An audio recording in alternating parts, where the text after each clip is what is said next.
coup pour une nouvelle semaine. Nous sommes lundi après-midi. Je n'aurai très peu de temps, je pense, cette semaine pour lire parce que j'ai un petit bout qui est malade. Donc, je vais commencer ma semaine et finir mon mois. Et peut-être le commencer avec Arnald Dur, Ingrid Asson, Ce que savait la nuit. Alors, je ne vais pas vous lire le résumé, parce que comme je vais le lire, j'ai envie d'entrer dans l'histoire comme ça. En attendant, je lirai mercredi une LC avec le book club, les Cozy Mystery. Je suis remplie de LC en février. Mais c'est chouette. Intense, mais chouette. Voilà. Donc, je ne peux pas vous donner d'avis sur ce livre parce que j'ai lu aucune page pour l'instant. J'ai pris ce petit marque-page qui me suit à chaque pot-là. Il faudrait bien que je trouve un qui pourrait changer dans ma petite commande de paquets littéraires dans le mois. Voilà, c'est un roman de... je crois 350.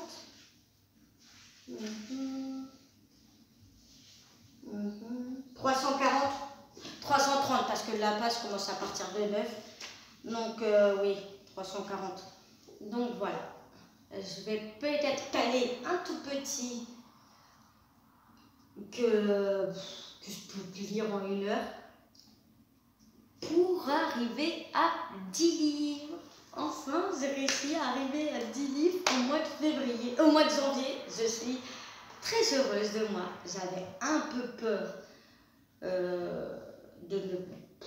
d'être à 6, mais j'ai calé là dans les derniers jours. J'ai calé des tout petits qui se lient en une journée. Donc voilà, un petit peu de triche, mais bon, ce n'est pas la course. Je ne sais pas si je vous fais un update ce soir ou plutôt demain de ma lecture, parce que là, je dois préparer ma petite chérie pour aller au docteur parce qu'elle est très très malade. Et quand mademoiselle est très très malade, je pense à mon enfant avant la lecture.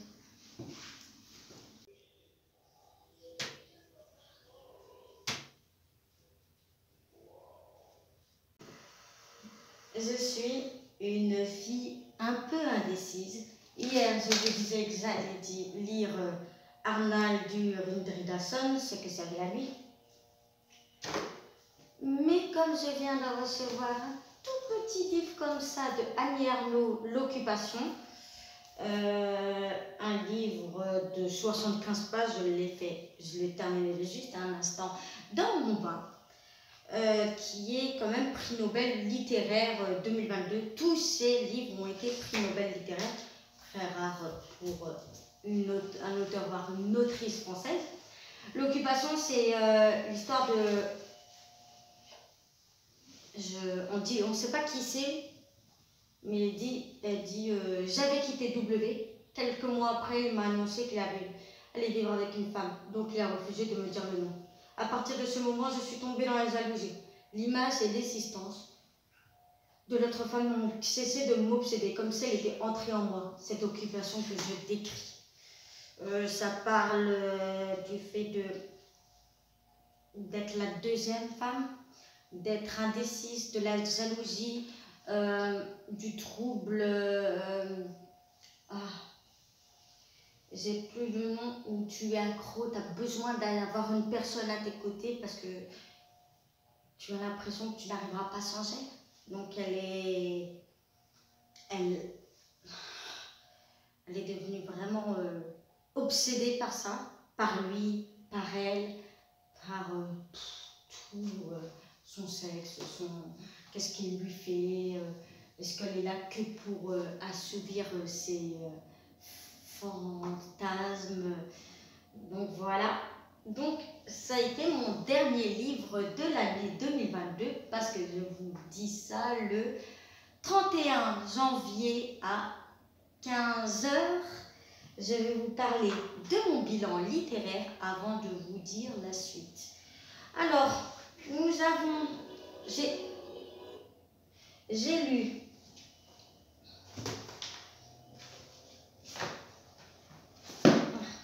donc je sais plus si c'est vraiment à la suite ou non. Oui, je suis une cata, à la suite ou non. On va éviter d'empirer la chose. Le manga de ma petite soeur qui est en piteux état. Elle s'est pris une petite leçon de morale il n'y a pas longtemps pour ça. J'ai lu 10 livres, donc 9 en papier et un en service presse, livre qui sortira en février. Alors, ce n'est pas du tout la suite, ce n'est pas la suite, mais bon, je vais vous dire, j'ai fini Annie Ernaux, à l'instant même, qui m'a duré même pas 1 heure, 30 minutes à tout casser. Le manga, le carnet de l'apothicaire, qui est très très intéressant pour une petite pause entre, par exemple, des polars comme moi. J'ai fini Jonesbo, du sang sur la glace. J'ai découvert Rendez-vous avec les crimes de Julia Chapman et les détectives du Watchfire avec Samson et Delilah. J'ai lu La berceuse des sorcières que j'avais eu en concours de la maison d'édition Faubourg Marigny qui est sortie en janvier. J'avais lu aussi Elma qui était le premier du meilleur polar sélection 2023 qui était un polar islandais.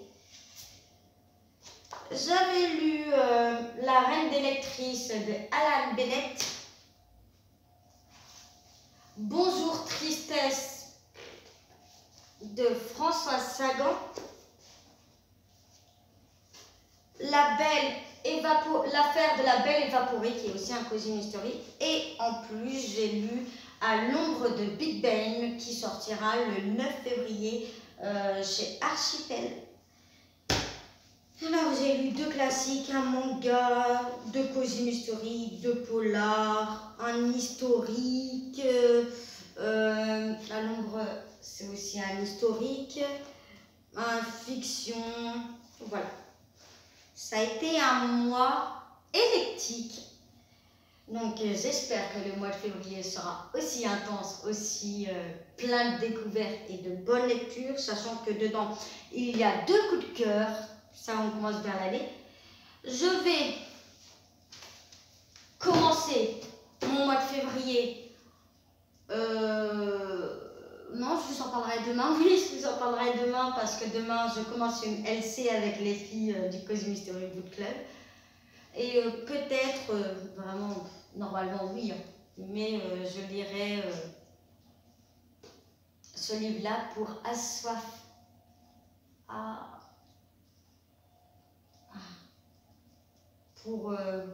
assoiffer ma soif, parce qu'avec le book club nous lisons en découpage qui est un découpage de 50 pages si je me rappelle bien, et j'aimerais lire un peu plus, donc je pense que je lirai une partie, je le lirai en 2 fois, je pense que je lirai 50 pages le matin de ce livre là et 50 pages de l'autre. C'est un cosy mystery, là on parle d'un polar islandais, ça ne se ressemble pas trop, mais je vous en parle demain, mercredi. Je pense que je vous prendrai toute la semaine s'il n'y a pas de problème, parce que je suis toute seule à m'occuper de l'enfant qui est très malade, et j'essaye que ça ne sera pas un vlog décousu pour une fois, mais sinon j'ai une petite excuse pardonnable. Voilà. Bon bah à demain. Hello. Oui, je vous ai pris en retard, il n'y aura pas de vlog jeudi comme prévu parce que j'ai été malade, j'ai attrapé la grippe. Je le sentais venir. Donc là, ça sera sur 2 vlogs, nous sommes mercredi. Il faut que je vous parle de ma première lecture de février parce que j'ai lu que ça depuis une bonne semaine. J'ai lu que ça en LC avec les filles.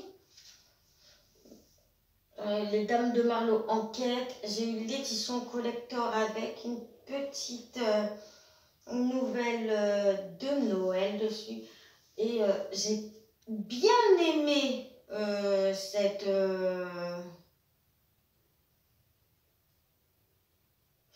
j'ai bien aimé cette saga, ce tome 1. J'ai entendu dire que le tome 2 est meilleur. Alors j'adore Judith, en fait j'adore le trio qui donne envie. Je m'attendais pas à ça, ça change un petit peu. Voilà, et ils disent, vous voyez, c'est drôle, c'est esquisse, c'est anglais, quand Miss Marple rencontre le capitaine Marlowe. Vraiment, c'est... Non, j'adore vraiment celui-là. J'ai hâte de lire le tome 2 avec les filles, je sais plus, en mars, je pense. Et voilà. Donc, je peux pas trop vous expliquer. Je peux vous lire le résumé qui dit: alors, dans la petite ville de Marlowe en Angleterre, Judith Spot, 77 ans, mène la vie qui lui plaît. Elle boit un peu trop de whisky et se baigne tout nu dans la Tamise. Et alors, au pays des excentriques, elle est la reine. Un soir, elle entend en provenant de la maison sur son voisin un cri, un suivi d'un coup de feu. Elle en est sûre, pas un meurtre a été commis. Un meurtre a été commis, mais la police ne la croit pas. Pas d'énigme sans solution pour Judith Pop. La vieille anglaise passionnée de mots croisés va se lancer dans la quête à vos côtés. Beck, la femme du vicaire, et Suzy, la promeneuse de chiens. Et Comer, attitré de mal. Vous vendez bien un nuage de crime avec votre thé? Alors, oui, en fait, le crime ou les crimes, sans trop spoiler, je m'attendais pas à ça. Je m'attendais à une histoire farfelue par rapport à Judith et son secret. Mais bon, j'ai été un peu trop loin. Je pense que le polar, il faudrait peut-être me calmer. Là, je viens tout juste de commencer la chair de sa chair parce que je vais voir Claire Favran dimanche. Donc j'aimerais avoir lu son livre. Je suis à la page 80 et ça se lit vite, ça se dévore. Je me disais que je le lirais, je l'aurais fini avant dimanche. Je pense que je l'aurais bien fini avant dimanche, sachant que je suis à la page 80, que là j'ai juste lu un petit peu et que je vais vite relire ce soir. On suit Moira, qui est une femme qui a eu un passé et un futur, une histoire un peu douloureuse. C'était un enfant qui a été retiré de la garde de sa maman parce que sa maman avait fait une overdose, n'était pas très fréquentable et était considérée comme une maman indigne. Moira est tombée vite enceinte à 16 ans. D'un homme qui n'est pas très fréquentable et elle vit de la violence conjugale avec en témoin un petit garçon. On retrouve Moira quelques années plus tard, 8 ans après, qui a évolué, mais tout va rebasculer. Elle pensait qu'elle avait réussi, mais les courriers qu'elle reçoit lui apprend que non, la vie, on va te la reprendre. C'est pas parce que pendant 8 ans, t'étais bien que maintenant, ça continuera. On la retrouve maman de 3 enfants, maintenant. Et waouh, on voit qu'il y aura beaucoup d'histoires, beaucoup de problèmes. Et là, je suis qu'à la page 80. Et putain, Maïra, elle s'en prend plein la gueule. Pauvre Maïra. Et j'aimerais vraiment continuer à la suivre. J'ai eu du mal à quitter mon livre, mais j'ai une fille de famille qui m'appelle, donc voilà. Je vais continuer à lire ce soir quand l'enfant est couché et je vous ferai peut-être un update de lecture demain. Et voilà. Je lis qu'une seule lecture. Je peux vous dire que par exemple ma prochaine lecture sera ici pour le 14 février et que j'entamerai la semaine du 15 février. J'entamerai une LC. Je vous dis à demain pour vous en parler un peu plus de mon livre. Troisième prise de la vidéo de vendredi soir qui signe le clap de la semaine vlog. Alors, je vais vous parler de ma lecture terminée et de ma lecture en cours, sachant que vous n'aurez pas d'update sur cette lecture dans ce vlog-là, mais dans le prochain. Alors, je vais vous parler un peu de l'actualité du prochain et une possibilité que ce sera aussi un vlog de 2 semaines. Mais ça, je vous en parle à la fin du vlog. Avant, je vais vous parler de La Chair de Chachère de Claire Favant, qui est son avant-dernier, qui est sorti en 2021. Alors, comment vous dire, je peux vous dire que la plume est fluide. Les chapitres sont courts. Nous sommes en plusieurs parties, 4. Première partie, Moira, la maman. Deuxième partie, le psychiatre. Troisième partie, Peter, le plus grand. Quatrième partie, nous allons suivre Nigel, le petit. Alors, c'est l'histoire de Moira qui a une trentaine d'années, qui vit aux États-Unis, je ne sais plus où elle vit, au Mississippi, dans ce genre-là, ou Wisconsin, j'ai un doute.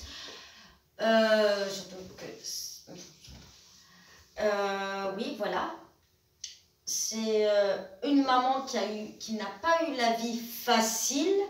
Son premier conjoint, où elle a eu Peter, l'a batté et c'était un dealer. Le deuxième papa, elle s'est mariée avec... sachant qu'elle avait déjà un passé très lourd, elle s'est mariée avec, il s'est suicidé et ils ont eu 2 enfants qui est Nigel et Wendy.